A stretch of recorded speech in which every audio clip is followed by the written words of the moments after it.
న్నారు మంత్రి తుమ్మల నాగేశ్వరరావు. గురుకుల సంక్షేమ హాస్టల్లో కూడా సన్నబియ్యం ఇస్తామన్నారు. దేశంలోనే అతి తక్కువ ధాన్యం తెలంగాణలోనే పండుతుందని అన్నారు. సర్కార్ బోనస్ ప్రకటనతో సన్నాల సాగు పెరిగిందని చెప్పారు. పేదలకు సన్నబియ్యం ఇవ్వాలనే ఉద్దేశంతో సాగు పెంచామన్నారు తుమ్మల. కాదు రాజకీయ పార్టీలకు అని చెప్పి ఏ బడ్జెట్ లో కూడా ఈ రాష్ట్రంలో ఈ దేశంలో అంత పెద్ద మొత్తాన్ని కేటాయించినటువంటి రాష్ట్రం లేదు. అటువంటి రాష్ట్రాన్ని పట్టుకొని కష్టపడ్డటువంటి రైతుని మీరు కన్నీళ్లు పెట్టి ఇవ్వాలని చెప్పో లేకపోతే కృత్రిమమైనటువంటి కార్యక్రమాలు నిర్వహించి తాత్కాలికంగా మీరు శునకానందం పొందొచ్చు. అది మంచిది పద్ధతి కాదు రాజకీయ పార్టీలకు అని చెప్పి విజ్ఞప్తి చేయదలుచుకున్నాం.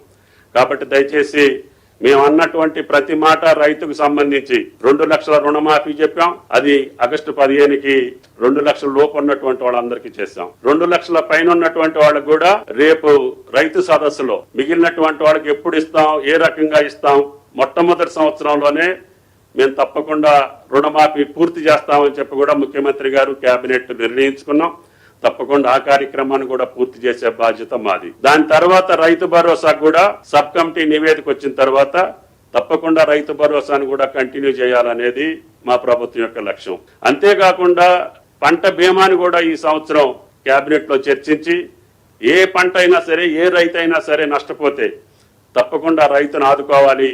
అవసరమైతే ఆ రైతుల యొక్క ప్రీమియం కూడా రాష్ట్ర ప్రభుత్వం భరాయించి అకాల వర్షాలకో ప్రకృతి వైపరీత్యాలకో నష్టం జరిగితే ఆ పంట నష్టం వచ్చేటట్టుగా రైతును ఆదుకోవాలన్న ఏకైక ప్రభుత్వం భారతదేశంలో తెలంగాణ ప్రభుత్వం. ఇన్ని కార్యక్రమాలు చేస్తున్నటువంటి ప్రభుత్వం, గతంలో వాళ్ళు ఎగవేసినటువంటి రైతు బంధుని చెల్లించినటువంటి ప్రభుత్వం, అదేవిధంగా అన్ని డిపార్ట్మెంట్ లో ఉన్నటువంటి బాకీల్ని తీర్చి కొత్త విధానానికి పోతా ఉన్నాం.